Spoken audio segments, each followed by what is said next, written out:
Dr. Rob, the surroundings in the Doc Talk studios are starting to change before your very eyes. It's like man caving on us. You know, I'll give my son Owen a lot of credit, man. That dude is going straight to work. Please tell me he's getting something. He gets my love and affection and my admiration for how talented he is. So for many of you who are just listening to this on Apple or Podbean or somewhere else, make sure to go check out the YouTube version of the podcast to kind of see what the set has grown into. But I find it interesting. So he was digging through some old boxes in the basement and found photos of the old Sound Off set when you and I were on Channel 3. Nice. And he's tried to mimic that exact set, and he's done a pretty good job of it. I do remember. I remember the Creighton stuff. For some reason, that's what I have stuck in my head, is that it was Creighton everywhere. Well, at that time, I was doing play-by-play for Creighton, and we had Creighton basketball games on, and I think Nebraska was not as giving of their material, and I think Creighton just gave us a bunch of stuff. No, that was kind of like, I remember that was like right at the start of the Steve Peterson era. Yeah, and I hated Steve Peterson. Yeah, most normal people did. Yeah, but it was, he sort of put the clamps down on everything. I mean, you couldn't do anything Nebraska unless it was like officially licensed through him. Now, it'll be interesting because this set will make a lot of people mad because all the Iowa State stuff. Well, yeah, I've got one Iowa State thing. I've got a couple Iowa things. I've got a couple Nebraska things. I've got a lot of the awards that I won when I was on television and some other things. But it's a major award. Look at behind me. You can still see the original. How this really started, you and I, after Sound Off. Actually, Owen and I were talking about this earlier. And it was very short-lived. And because at that time we thought, oh my God, this is just way too much content to produce. So Rob and I, after I left Channel 3, started a website called HuskerHawkeye.com. Rob would be the Husker perspective, I would be the Iowa perspective, and we'd have a little bit of fun with it. And I actually had like mic flags made and stuff like that. And we were doing like one video a week. We're like, oh my God, we don't have time for this. This is just way too much work. We're producing 10 times as much content now as we ever did. Yeah, but the platforms have changed. They have. And now, the thing is, though, too, you do a lot of, there's a lot, between you and Owen, there's a lot of behind-the-scenes work here. There is. Like, I'm the laziest son of a bitch when it comes to this stuff. Partly because I have no clue what I'm doing. Like, I show up and I talk. That's about it. I do that, and I do that fairly well. You do a really good job. I'm like the Energizer Bunny of talk. Nobody's ever had a hard time shutting you up. Nah, I'll just go. So, we get a lot of remarks on the Tom Petty painting that's behind you. That's probably going to go away into Owen's studio because he's got his own studio on the other side. We could put it maybe up over there, kind of above and to the left of the Heisman Trophy. And I don't know, we're on a wide shot. So the television that's behind you is going to go on the other side of the room. We have a neon Doc Talk sign that's going to go up.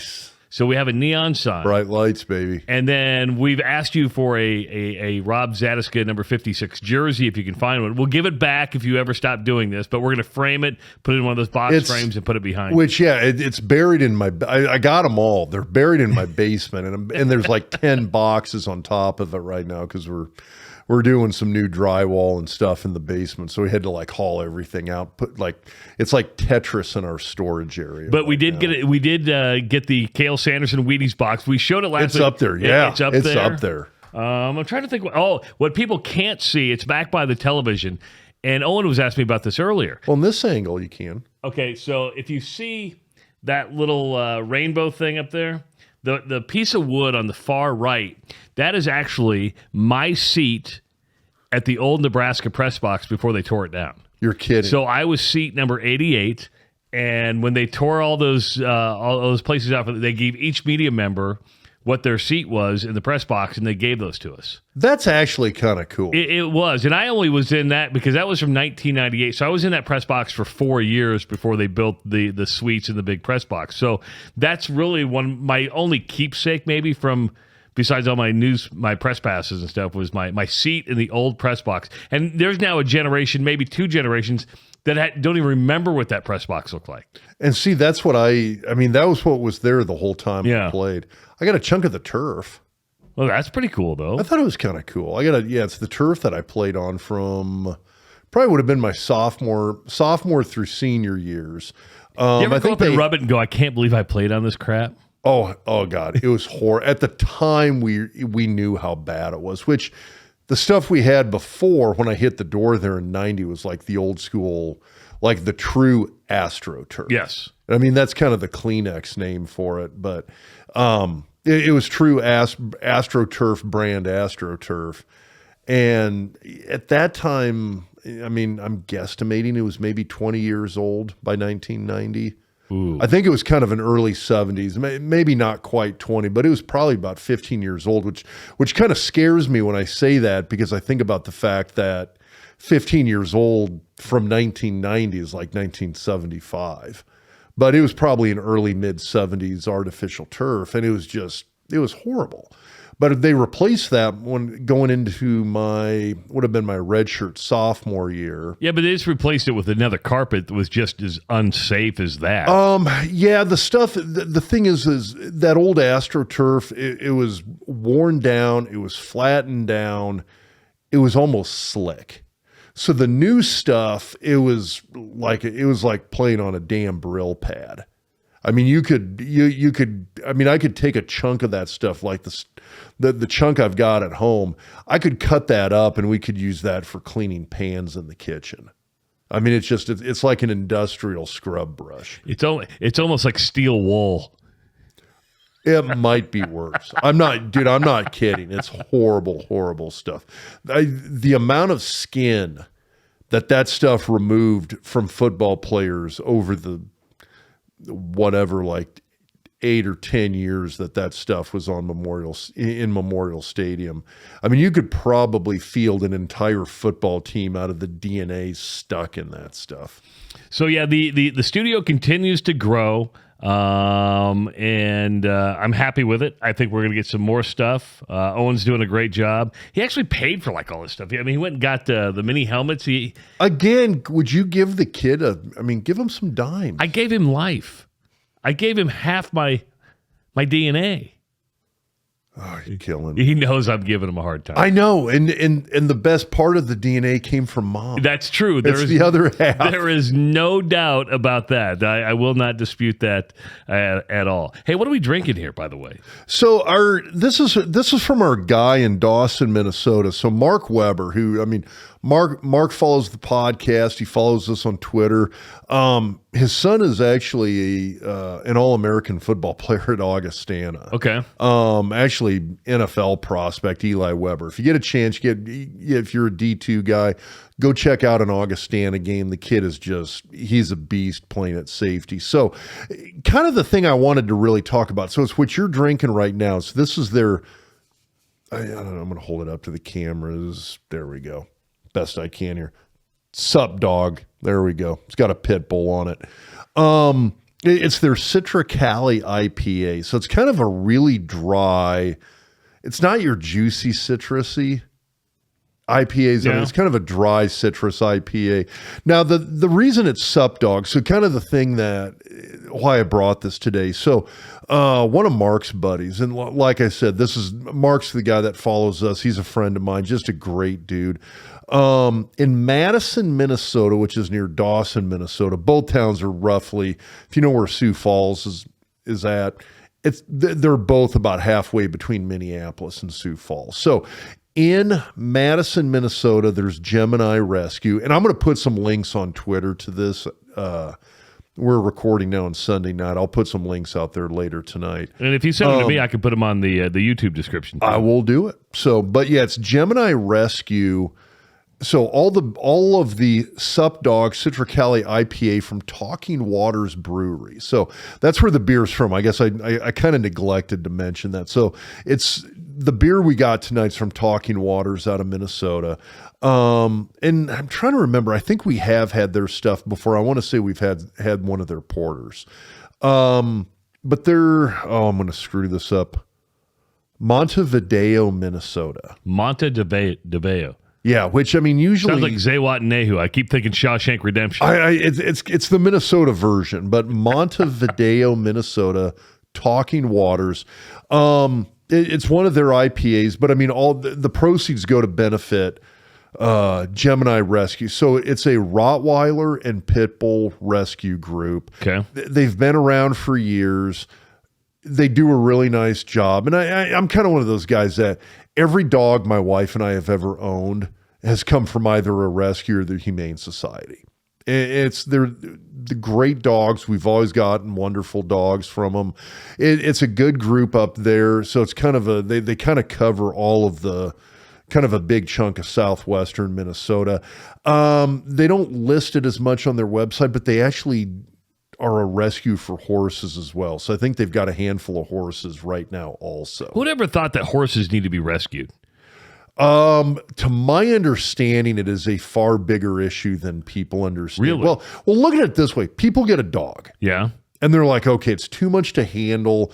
Holy crap, these things cost money. I got to actually buy food to feed these. I got to take them to the vet.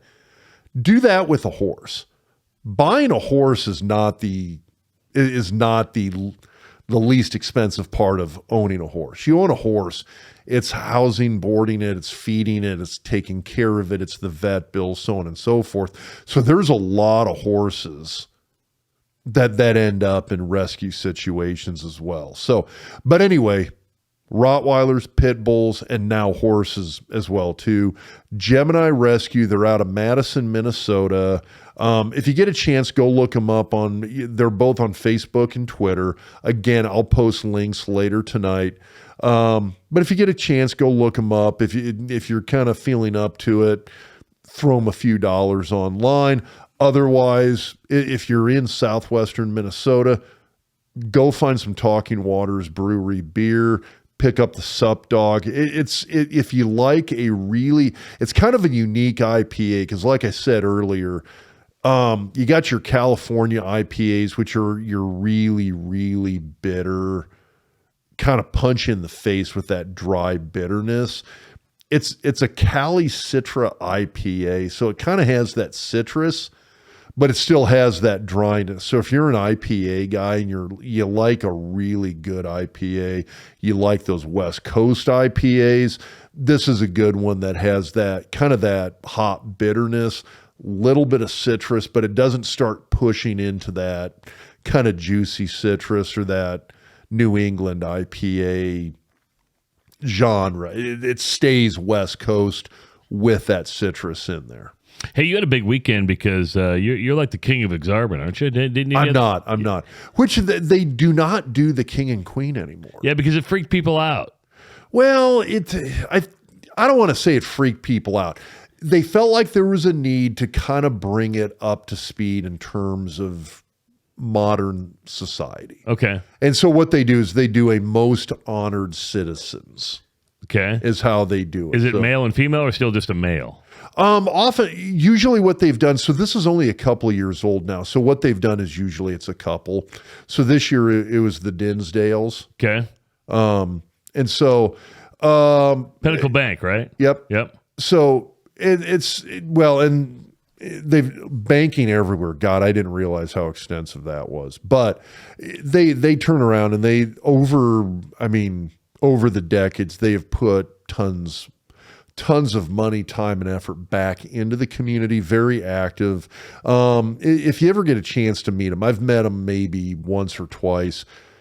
Incredibly down-to-earth couple. They are so nice. But they love Nebraska. They love Iowa. They've got a lot of business in Iowa, and so they do a lot of business throughout Western Iowa. And so it's not just a Nebraska thing, it's an Iowa thing as well too. So I say that for you. It's all right. You don't have to You don't have to keep me happy when it comes to that. I'm wearing red tonight, for God's sakes. That's because you love. That's because you love. I'm curious. Where's kind of the cyclone gold here? No, see, this is. Stop it, would you? I want to hear you say that's Husker red. No, I will not say it. This is the only red material that I own. And by the way, if you're watching on YouTube, this is the Diversified Portfolio T-shirt, which you can get by clicking the link on our YouTube page, or you can also find it on Dr. Rob's Twitter page. But get one of these shirts. I'm not joking. Actually, you're lying because you've got a Sorry Dave T-shirt that's red also. No, mine's charcoal. Is it? Yeah, I got you the red one. This is the first red one that I got. You son of a bitch. So yeah, I've got my bum T-shirt, my Sorry Dave T-shirt, and now my I have 3 shirts. You have 3 shirts.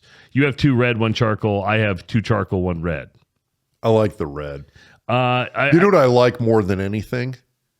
God, they're comfortable. They are very, very comfortable. I cannot tell you. I don't know. Whoever Ray Gun supplier is for textiles, they hit a home run. These are now Ray Gun shirts. So these are like the Ray Gun private label shirts. So which is really, really cool. I don't know where they get them. Probably somewhere overseas. But you're right. They're textile. I'm looking at the label, and I got to be honest with you. It's printed so small, and my I need readers now, which. I'm not getting readers on top of my other glasses, so I've decided there's kind of a certain size print that just falls into the fuck it, sorry Dave category. Well, here's the deal. Because I have the progressive lenses, which is just a fancy way of saying bifocals, right? And now... It's bifocals that doesn't have the old school cut in the glass to where you actually see So I have the progressive lenses, and yesterday I found myself, not just with progressive lenses, but taking the phone out and using the flashlight so I could read. Oh. That was a humbling experience, right? You're just like, bit. oh my God, I'm so old. I got to get the flashlight out now to read. And it was like all of a sudden you'd go to your grandparents' house. They had flashlights and magnifying glasses everywhere. Yeah, and now you know why. And you're just like, what the hell? Now I know. But I'm not telling you to buy these shirts just because, we'll make a couple bucks off them, which we will, just full disclosure. But they are comfortable. They are very comfortable, and they're pretty cool. We buy them, we wear them. Yes. Like I honestly, I wear my T-shirts all the time. And by the way, if you think, and I did have to pay for these. They don't comp me the shirts that I want. So I've actually got to pay for the shirts that we get. So, hey, dude, you're like hooking me up here. Well, because, I think we got to rep the merch, Could you maybe buy Owen a couple of shirts or something? Owen has all the shirts we do. Okay, just making sure. Every time I get a shirt, I get Owen a shirt. We're going to have to have Owen on this podcast before like the season's over, right? Yeah. I mean, he's back there pushing the buttons, making sure we look good. He's producer Owen. Yeah, he's producing this whole thing. Of course, the Doc Talk podcast is presented by BetFred Sports, and basketball is back. And the best way to bet on basketball is with the BetFred Sports app. Also, you have college football, pro football, and pro basketball in full swing. And now college basketball is getting ready to start up. So visit the App Store on the Apple or Google Play stores and download the BetFred Sports app. Sign up and use the promo code DocTalk, and you can get a free $20 bet. That would take place in Arizona, Colorado, and Iowa. Again, but not Nebraska. Oh, dude. So if you guys watched Behind the Point Spread last week, if you didn't, you went off. Now, I backed it up with numbers. There was nothing I lied about. Now, well, no, I'm not saying you. I don't. When I say you went off, I'm saying. I mean, it was 100% appropriate. Now, it was interesting because I got some pushback. And if you want to see just the segment, so I put it on my LinkedIn page, and I had a lawyer in town get mad at me because when you want to win a debate, what do? When you want to win the debate, you go to the moral high ground right away, right?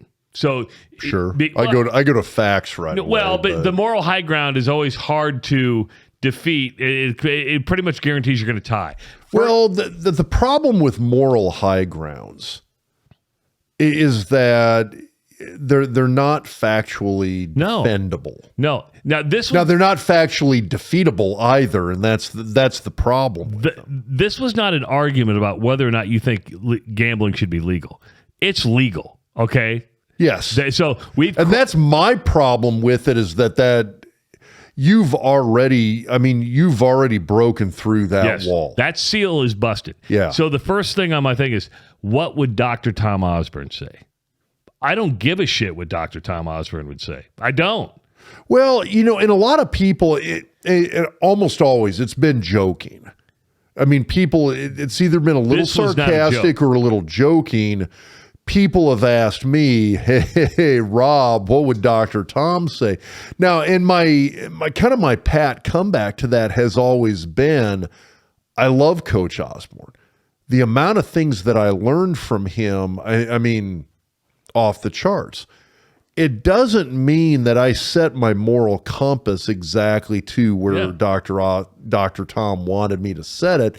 And, for the most part, I try to do the right thing.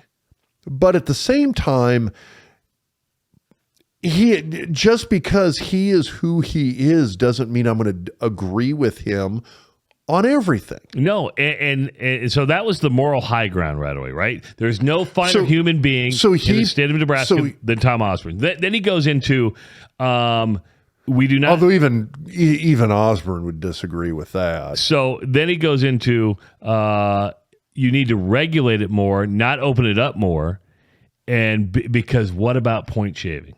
Are you kidding me? You got to come back. This is a lawyer in town. I said, come back to me with something stronger than... This is somebody who doesn't understand how online betting actually works in this day and age. No. And really, when's the last point shaving scandal you heard of? Well, I mean, you've had stuff within the last decade or so. But it's not like it's widespread, is what I'm saying. You're always going to have people that will try to break the rules. That's going to happen in everything. It is, but the thing that I've always found interesting is that when you have seen point-shaving scandals, sort of the kind of the locus, the faux side, the origination is within the institution itself. I mean, it's been Carolina, it's been Northwestern, Boston College. Yeah, I mean, it's one of these things where what cracks me up, it's the bookies, it's the nerds, it's the academics. It's at places like Northwestern and North Carolina and Boston College. Do you know where you don't see point shaving scandals? Las Vegas, like UNLV, Miami. So I mean, it's not, or Texas. It's not the. And by the way, now with this, there are more regulations now. The books can track different types of betting. The books turned in an NFL player with the Atlanta Falcons. And that's the thing. Now that you've got this so regulated from a data analysis standpoint, where computers are going through all of this stuff in real time. You try and muck with this stuff, the red flags that pop up, it's automatic. So this lawyer is an estate planner. So he came back with me. We were going back and forth, and I engaged in conversation. I probably shouldn't have done it. But he comes back with me. He goes, well, criminals always look to get around regulations. That's what criminals do. So then I fired back, well, under your assumption, every estate planner is a criminal. Because there was somebody who lived in your neighborhood who whacked himself a couple of years ago because he was running a Ponzi scheme and he got around the regulations. And I just use that as an example. God, that's harsh, dude. It is harsh, but don't make the assumption everybody who gambles is a criminal, because they're not. That's like saying you probably know doctors who got addicted to some of their own drugs. That doesn't mean every doctor is a drug addict. No, and you make a point there that. I mean, I would probably say 99.9% of the people who do online gambling, it's like your buddy Bob at work. So the thing that was interesting to me. You mean my boss? I did. You know what? I did just in that thought, until you said it, it didn't really hit me that it's like, yeah, your boss is in fact Bob, but I'm not talking about that Bob. But so. It was interesting to me. I mean, this was probably about a month back. We're up at Augustana. We're we're up there tailgating before a game, and it's all these people from Nebraska and Iowa. And the thing that was interesting is we were all talking about how all the Nebraska people were discussing how they hit I-29 to head up to Sioux Falls.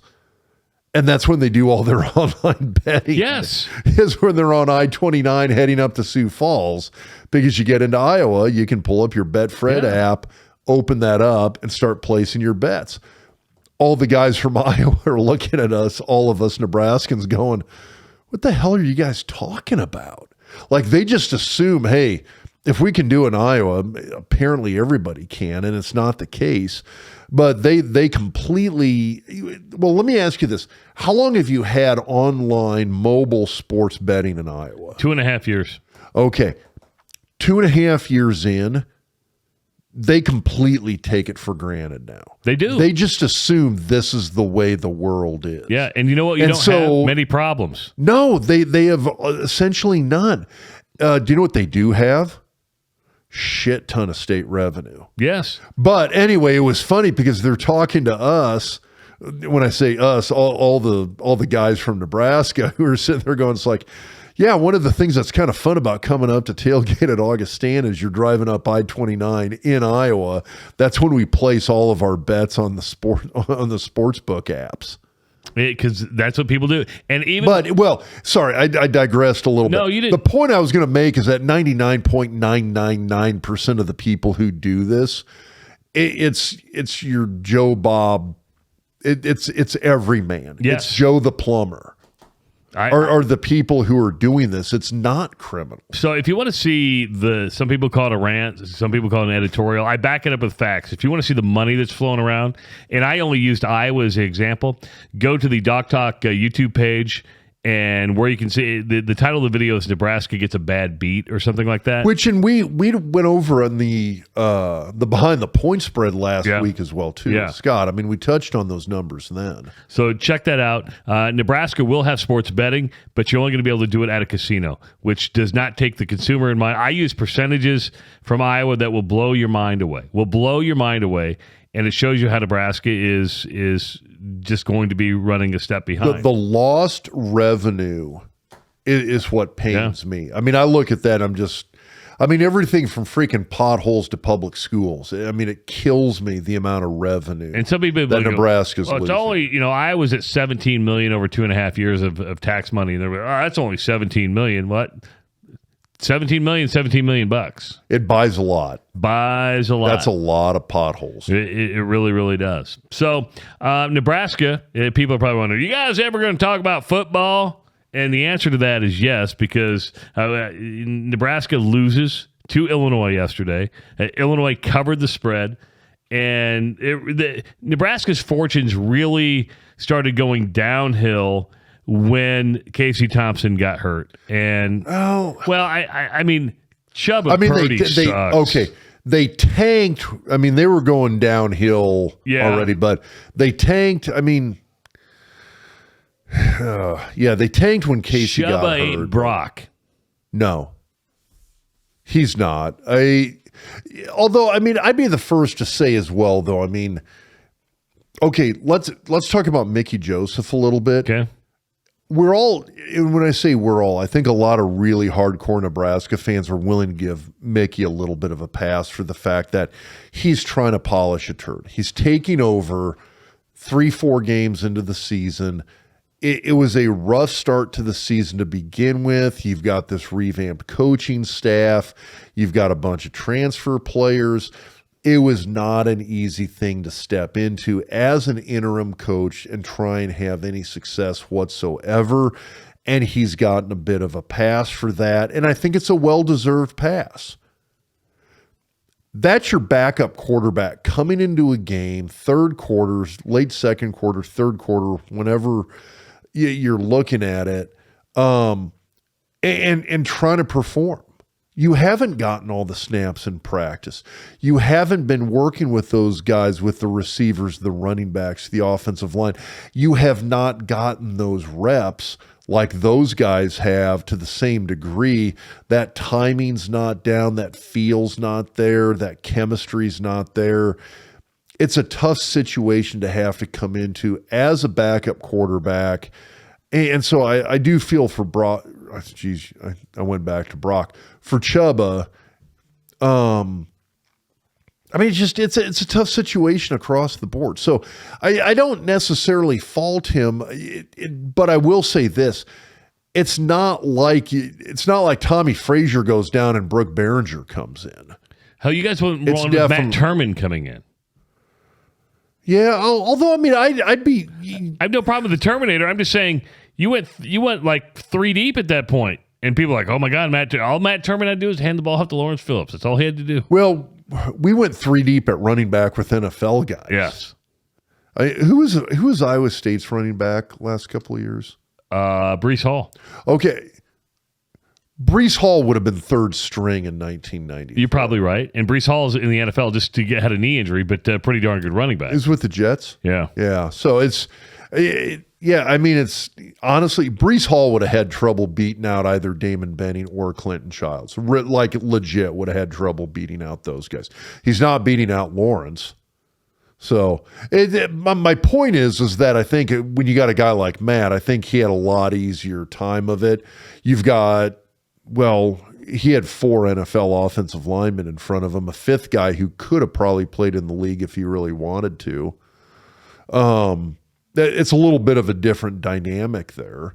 But even Matt, I'd make the point too that, I mean, the game where Matt came in. Kansas State. So it was actually the week before against Oklahoma State. So Brooke originally had the rib fractures and the punctured lung against Wyoming. Yep. The next week's game was against Oklahoma State. The lung it's called pneumothorax. The pneumothorax reformed, which is, for layman's terms, punctured lung. The following week against Oklahoma State, Brooke goes out against Oklahoma State. That was actually, Brooke finished the game against Wyoming. That's how he basically played half a game with one lung. And I say that in all seriousness. So, tough son of a bitch, finishes out the Wyoming game. Oklahoma State game, they had to put Matt in. We still moved the ball, but it was a little rough sledding there for a while for Matt, because all of a sudden it was like second half, hey, by the way, out of the blue, you're going into the game right now, and you haven't taken a lot of snaps with these guys that are going to be blocking for you, the ball carriers, the receivers. So that was kind of a new thing for Matt that he had to step into. I think going into the Kansas State game, that was probably an easier setup than the Oklahoma State game the week before, for no reason other than the fact Matt knew he was starting and had an entire week of practice leading up to it. I'd be curious to see what Chubba could do with a full week of practice. He might get it this week. He might. I kind of wonder what they're going to do with Logan in terms of the fact that, and we talk about this a little bit on the Doc's Diagnosis this week, in terms of how well play action can work from a passing game standpoint for an inexperienced quarterback, because I think if you're going to run an inexperienced quarterback, you're going to trot that guy out there. I think running play action is gold because it buys you a little bit of extra time, throws the defense off, and it's a little bit more quick hitting. It's not these 5-7 step drops where you're dropping back into a pocket, having to read the field. It's usually you've got 1 or 2 predetermined reads and you're dumping that ball off quick. And if your guy's not open, chuck the ball into the sideline, because it's play action. You're probably already outside the pocket, outside of that tackle box already, so it's not going to be a penalty. So I think play action's far, far easier, whether it's Chubba or Logan. I just think that with Logan Smothers, you've got a little bit more of a run threat there from him at the quarterback position.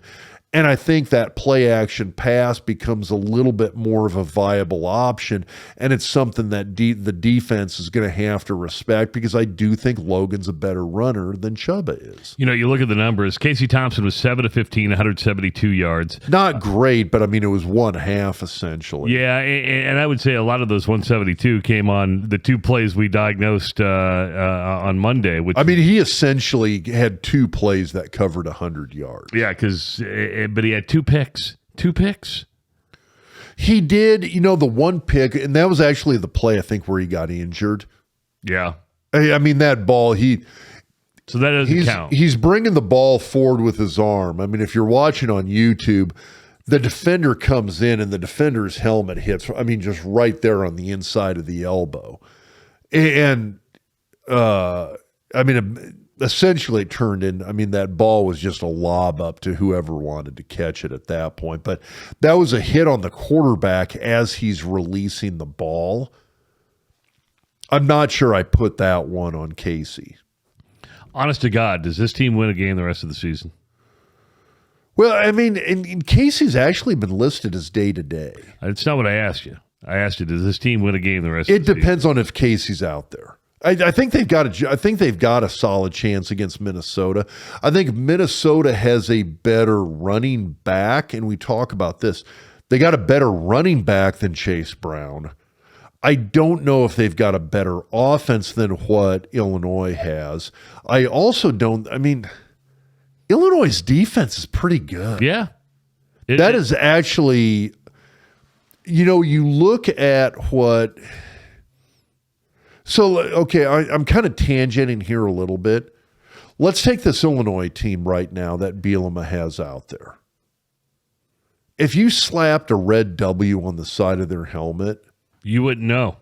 You wouldn't know, and they'd be ranked 3 spots higher than they are right now. Okay, let me ask you this. Would you take Brett Bielema as Nebraska's coach? Yeah. I am... Listen, Tommy DeVito's a really good quarterback. I mean, listen, they had a lot of motion, but you have a quarterback that can run, but is not relied upon running. And I think Casey Thompson's a good quarterback. DeVito was a transfer guy. Yeah, Syracuse. Yeah, so I mean, so here's my thing with Bielema where I'm kind of impressed. This is year 2. Disciplined. They play discipline. They play very good defense. They're good up front on the line. They know what they are. You've seen line development. You've seen run game development. Rob, 38-13 to 21-47 in time of possession. That was almost a 17. You know me, I'm a time of possession guy. I love time of possession. If there is a stat that if I'm a coach, if there's a stat I want to win every game, it's time of possession. They had over a quarter more time of possession than Nebraska. That's brutal. That is a guaranteed win. If you have a quarter plus time of possession win, that is a guaranteed win on the scoreboard. I mean, I'd love to see the stats on that. If somebody out there wants to crunch those numbers, I would love to see that because I bet they'd be pretty damn interesting. But yeah, see, here's the thing, too. I did not like Bielema, and part of it is because I'm a big Alvarez fan. Some people love him, a lot of people hate him, and when I say a lot of people hate him, it's usually the people who worked for the guy. I mean, Gary Anderson as a coach at Wisconsin was outstanding, but he did exactly what Alvarez told him to do, and he did not like that. And I think Bielema's been he's been fairly upfront and vocal. They've kissed and made up. They did, but I mean, kind of the gestalt of all of that I got is that Bielema left Wisconsin because he was like, I'm a football coach. I'm a good football coach, and I'm tired of doing exactly what Barry wants me to do. I am going to leave. I'm going to I've got 2 or 3 Big Ten titles, got some division titles. I thought he won 2. Was it 1 or 2 Big Ten titles outright? I thought. I think 2, right? Because he beat Nebraska twice in the Big Ten title game. Yes. Well, that would be 2. There you go. Was it just 1? I'm trying to remember. I thought one of those actually might have been Gary Anderson. No, it wasn't Anderson. It wasn't. No. It was Bielema. It was Bielema. Okay, so he's a conference title winning coach. Goes to Arkansas because it's like, I want to do my own thing. And he goes to a place where, I get it, it's the SEC. In reality, it's the Southwest Conference. I mean, let's be real here. But it's Arkansas. You've got access at Arkansas from a regional standpoint. You've got Arkansas, you got Missouri, you got Texas, you've got Louisiana. It's one of those places that from a recruiting standpoint, you've got population bases to draw from that consistently produce great high school football players. And so you'd think Arkansas, okay, Bielema's going to go to Arkansas, and all I could think was, damn, he's going to be really good. He's going to own the SEC. We're going to finally see a foil to Nick Saban, more so than what we saw with Les Miles at LSU. And he goes to Arkansas and just, God, it was nothing happened. And a lot of it seemed to me because he was trying to do whatever Alvarez would do. I kind of felt like Bielema tried to do the opposite of it at Arkansas. Just to prove a point, just to prove he was his own guy, just to prove that he was not Barry Alvarez. And he's gone back up to Illinois. They kind of, like I said, there was kind of this public kiss and make up. Yep. And what you're seeing on the field right now is Bielema doing, okay, fuck it, I'm going to do what I did at Wisconsin. And guess what? Year 2, it's working. Has he statistically, numerically, has he won the division yet? No, it's still kind of open. It changed a little bit, but now he's got a couple tie breaks, which puts him in the lead. But listen, they're 7-1. Yeah, they're 7-1 for the first time since 2001, and they got 4 games left. Yeah. I mean, I don't see him finishing worse than 9-3. I'm kind of with you. Now I kind of want to see Illinois play either Michigan or Ohio State in the Big Ten title game. That'll be interesting. But listen, we're just talking balance. It's nothing sexy. And it's really not. I mean, I wouldn't say it's overly flashy, but Tommy DeVito was 20 of 22 for 170. That was brutal. 22 touchdowns. 20. He was 91%. That's insane. Chase Brown, 32 carries. 30. When you have a running back, I think 149 yards, which is not I think he averaged what? 4.7 yards a carry. Yeah, so 4.5 plus a carry, which is pretty. I mean, in theory, could have just handed it to him. But Rob, think about it. You don't see running backs get 32 carries a game anymore. Not a lot. No, you don't. I know a guy like that loves it. That's a lot of wear and tear. Guys can't do that a whole career. That's brutal. But that's a pitch count thing. But the results show up when you look at the score, when you look at that time of possession. I think they had 1 7-minute drive at one point during the game. That's the kind of thing that wins games. That was what killed Nebraska, is that I thought Nebraska, when I saw that, it was essentially a 2-play drive, the touchdown pass to Vokalek. So in the third quarter, they had a drive that was 13 plays, 70 yards, went 7 minutes and 27 seconds. So I was looking for a parking spot in downtown Omaha listening to that drive.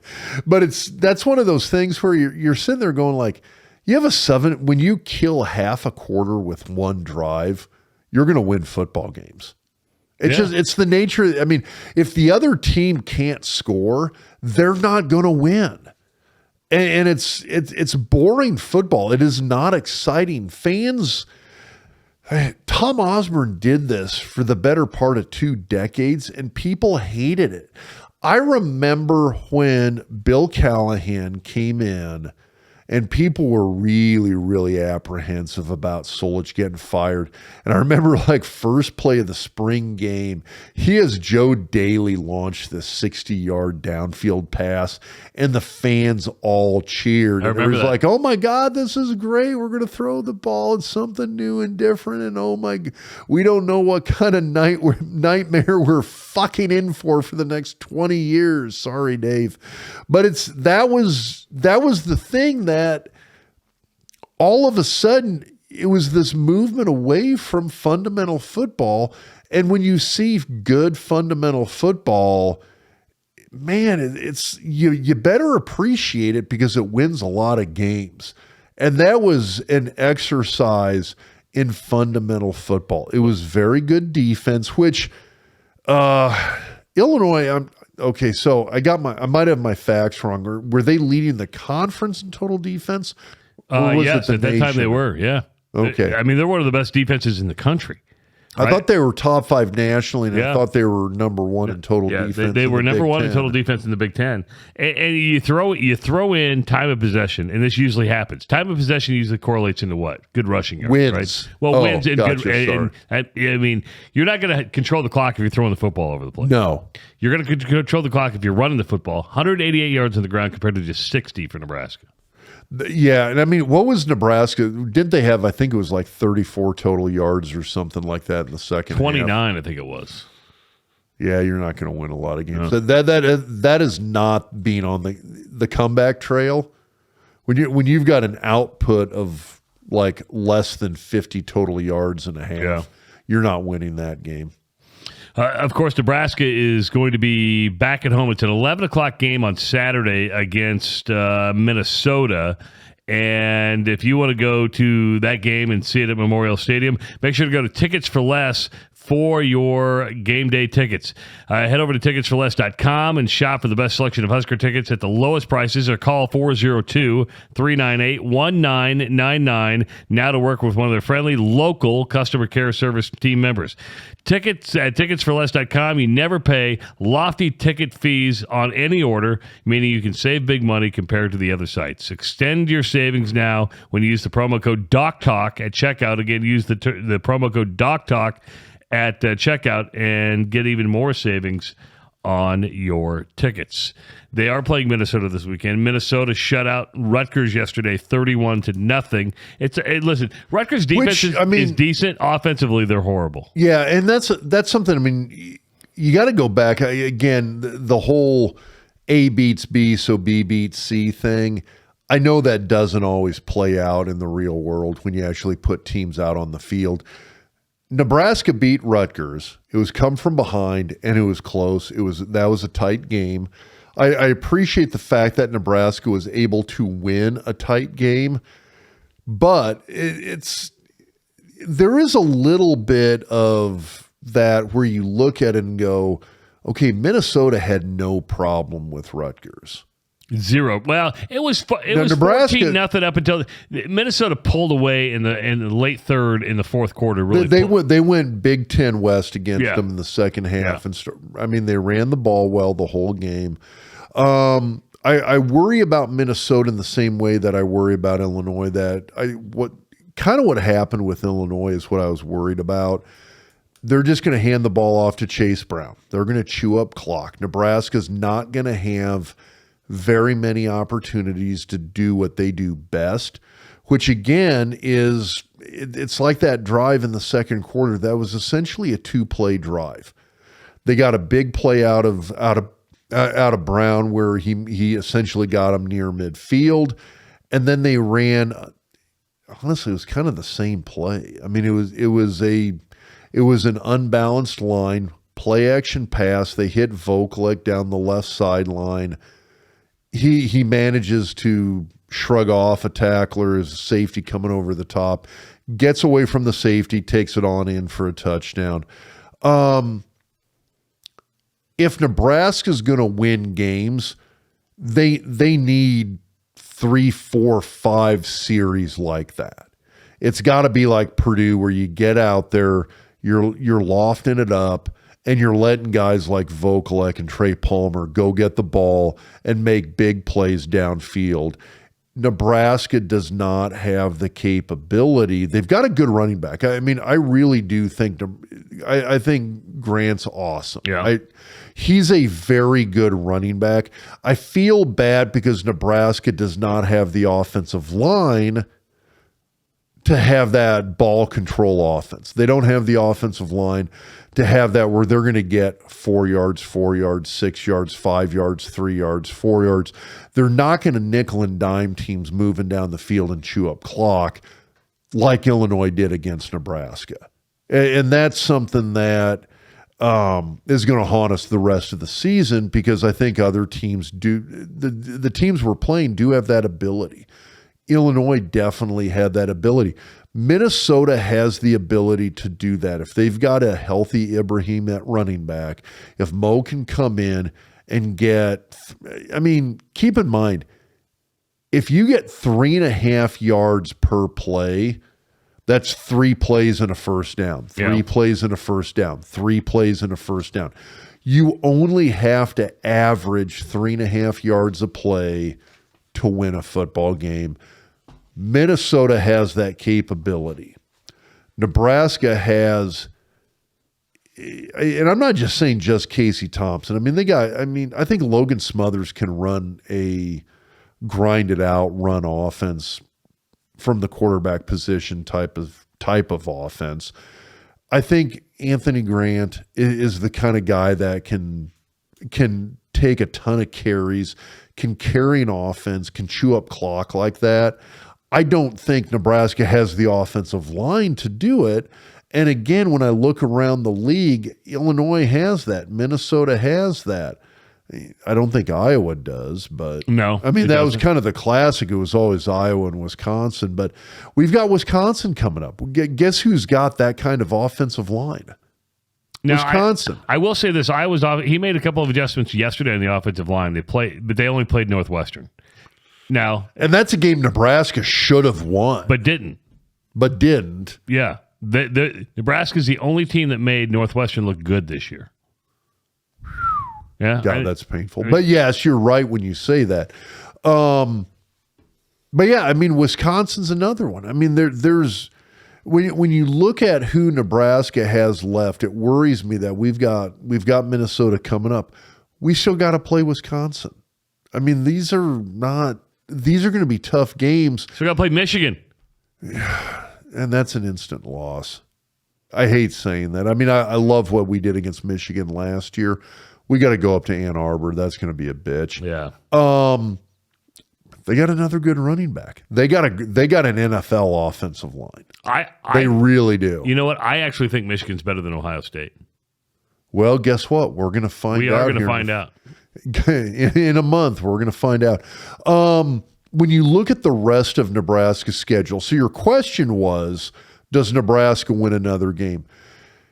If Nebraska's defense can tighten up a little bit, and I actually, I didn't grade them very high. I gave them, did I give them a C? The offense? No, the defense. I'll have to go back. I think it was a D, actually. This was a tough game to grade because at times they did good things, at times they did bad things. Nebraska's defense, I mean, they kind of got pushed up and down the field. They did an okay job of keeping Illinois out of the end zone. I mean, they held them to 26 points? I'm a little bit impressed with the fact that they held Illinois to 26 points, given the time of possession. I mean, normally, if a team shows up and they got almost 40 minutes time of possession on you, that's usually a 40-point loss. That's not a 26-9 kind of game. So here are your grades. Running game, D-. Okay, so let's talk this out a little bit because people love the grades. Let me rephrase it. By love the grades, they also hate the grades. So running game, D-. Yeah, that's fair. They didn't move the ball. They were not able to establish a running game at all. And you saw situations where Nebraska had a 4th and 2, 4th and 3. You really weren't going to lose anything by going for it because the game was lost already, and they chose to punt on 4th and 2. That's a D-. That's almost I mean, that alone says you probably ought to flunk them in the run game, but I gave them a D-. Passing game, D-. The picks were brutal. Now, I'll admit, like I said, the one pick that Casey had where he got hit, the arm injury, hopefully he's going to come back from that. I don't fault him for that, but it was 3 picks. They had some very good plays. They were unable to do it consistently, and that's why I downgraded them. Offensive line, D. I almost expected more hits on Casey in this game. The fact that he had one big hit. But, I mean, we talked about this earlier on the Doc's Diagnosis, that sooner or later the offensive line becomes a liability, and we're seeing that with the injury with Casey on Saturday.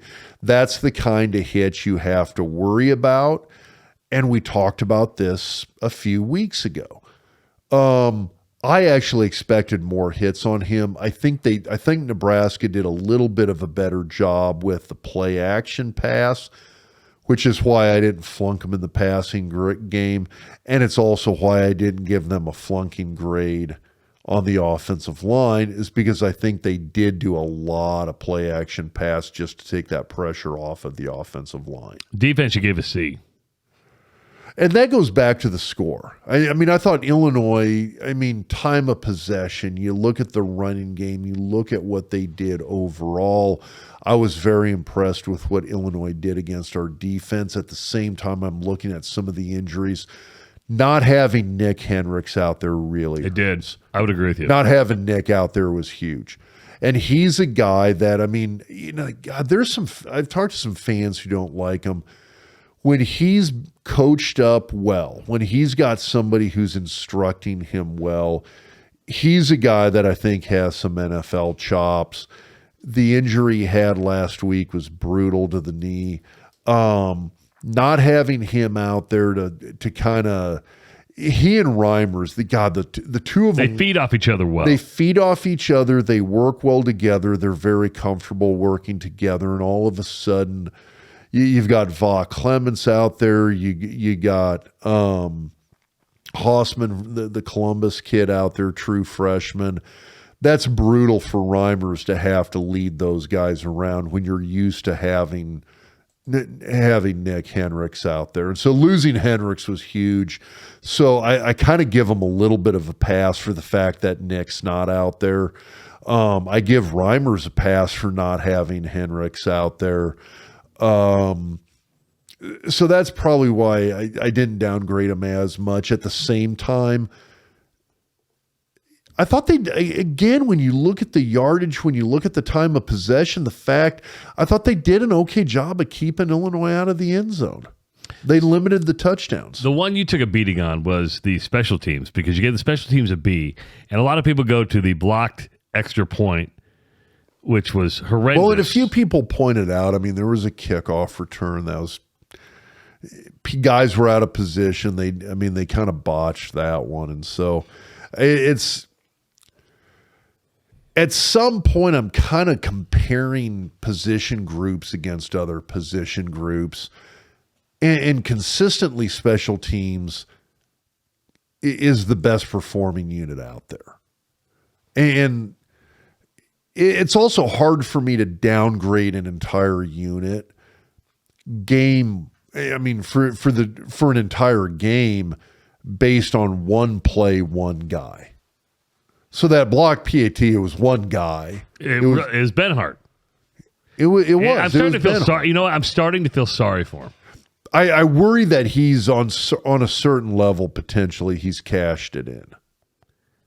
Which, the other thing is that, I don't want to say my initial phraseology, I was going to say the other thing that worries me is that he's going to be like one of these guys like Nick Gates or Zach Sterup or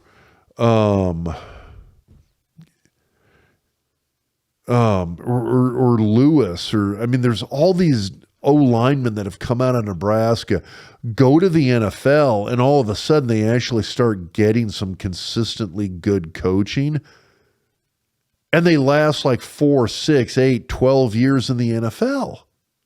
Matt Slauson's a great example. He was a guy who I thought didn't get the best coaching while he was at Nebraska. And he goes to the NFL and has this outstanding career. And you're like, this guy was a really, really good offensive lineman. A lot of it, Zach Sterup's a very good offensive lineman. Alex Lewis is a good old lineman. Nick Gates is a good offensive lineman. These guys have gone on to show that they were pretty damn good. Look at Farniok with Dallas. True. Who would ever thought that? It's frustrating to me because you'd like to see some of that development of these guys happen at the college level, and then they go off to the NFL and they do great. Will Hymas, I'm sorry, is it Will Hymas? I just blanked.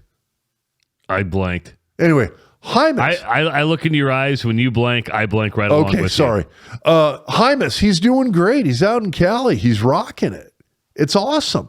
You see these guys who you look at what they did down in Lincoln, and it was just so completely underwhelming. And then you see him go on to the next level. Brent Cavalli. So what you're saying is, it's you see, there's no development it's like of players. It is. You give me a little bit of time here, I start thinking of all these guys. Searles. I thought Jeremiah was I actually thought he was pretty solid in Lincoln. I thought he was very underrated in his time in Lincoln. But then he goes to the NFL and shines. And Spencer Long was one of those guys, came in as a walk-on. By the time Spencer Long left, he was first team all Big Ten.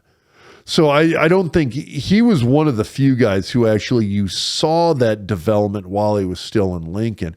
But a lot of these guys, it's not like anybody looks back and goes yeah, Brent Cavalli, or Sterup. These are guys who God, they how did they not win the Outland when they were in Lincoln? They were nobodies in Lincoln.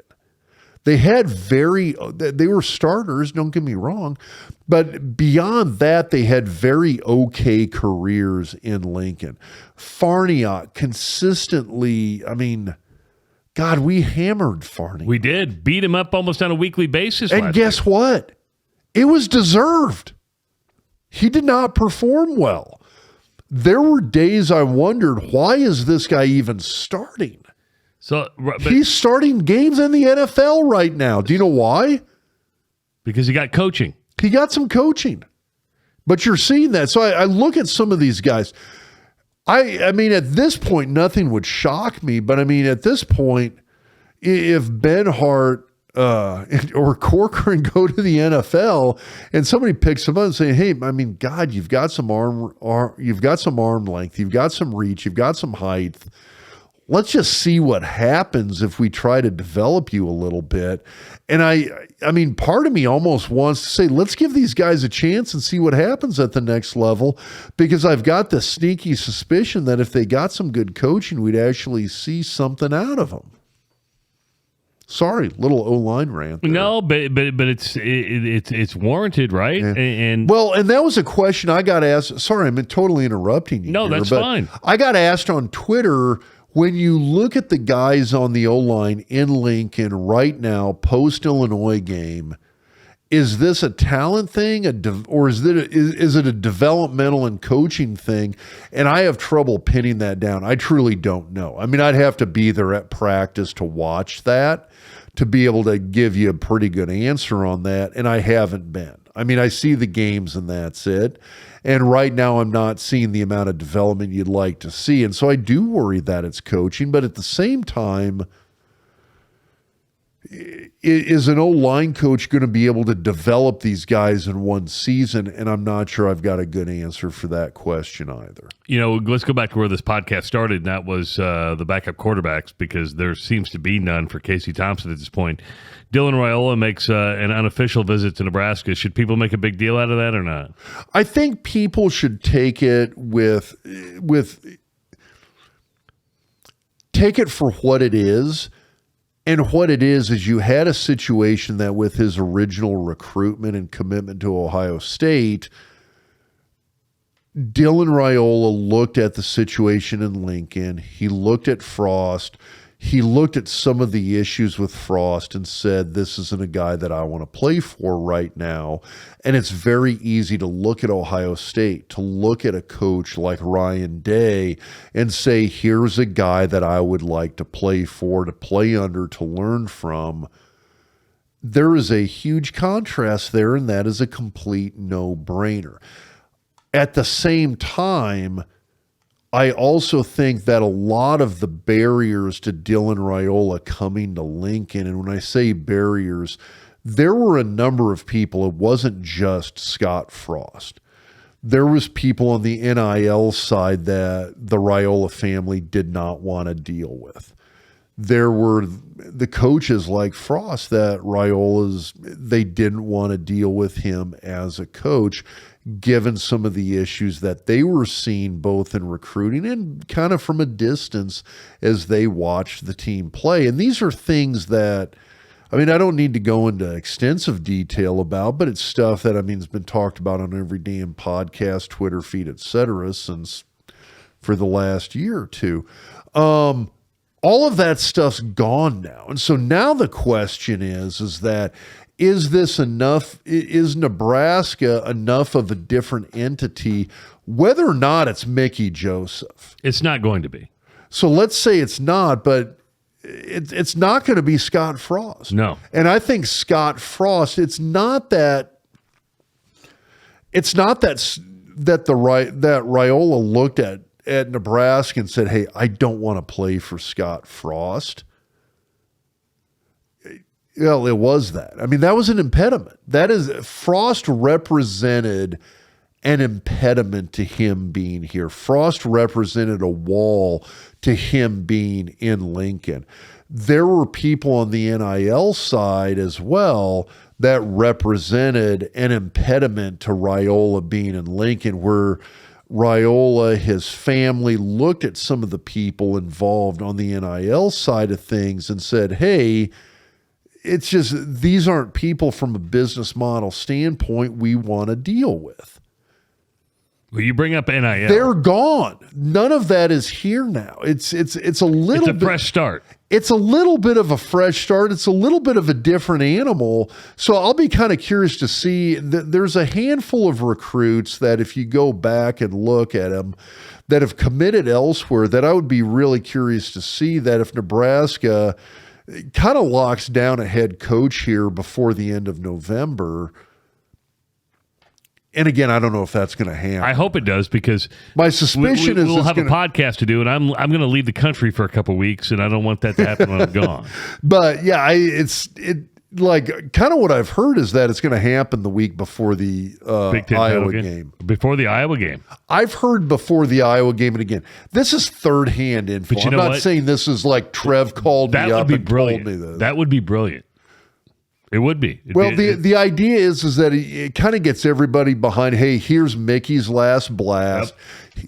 And again, what I've heard is Mickey's going to end up, and again, second, third-hand info. I am not saying this is fact. This is merely kind of a little bit of the gestalt that I've heard over the last week or so, is that Mickey's going to be asked to stay on as essentially what he was prior to taking over as interim head coach. He's going to be passing game coordinator, wide receiver coach, associate head coach, recruiting coordinator, so on and so forth.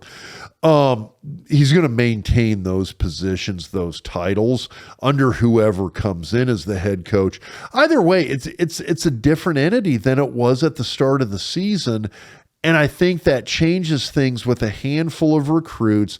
Dylan Raiola is just a tiny bit of a unique kid in the sense that I really think he likes the idea of playing for Nebraska for no reason other than the fact that his dad played here. I would agree with that. Probably the only reason he would even think about going to Nebraska. Which, I mean, if I'm a quarterback or a running back recruit at any major college, I'm also looking at who the hell are you guys recruiting for offensive linemen? Hey, you brought up NIL. Have you reached out to Connor Orr yet? Because Connor's been, I can't. Oh my God, I think I forgot. Dude, I'm getting pinged by Connor on a regular basis, because coming up on November 18th, 2022 at 12:30 in the afternoon at the UNL Law School. Which is not a good time for a doctor. They got to actually work. But just call him and say, hey, Connor, I'm sorry I'm blowing you off. Because Connor Orr is a sponsor of this podcast, and you can, he's with the firm Orr, Horgan, and Flente. You can reach out to him at ohflaw.com. But they're going to have a sports law panel on the 18th of November at 12:30. Dan Lust will be part of that. And Dan follows us. Yeah, and he is. It's all going to be at NIL and stuff like that. So it's cool stuff. I was going to say, talk about an emerging field in law. Yeah. It's a cool area of business to be involved with. And if it's something that, if you're involved in law and you want to break into the sports side of it, It's going to be interesting as heck. I'm probably not going to be able to make it. I'm sad about that fact because I'm a big fan of Connor. I'm a big fan of Dan Lust.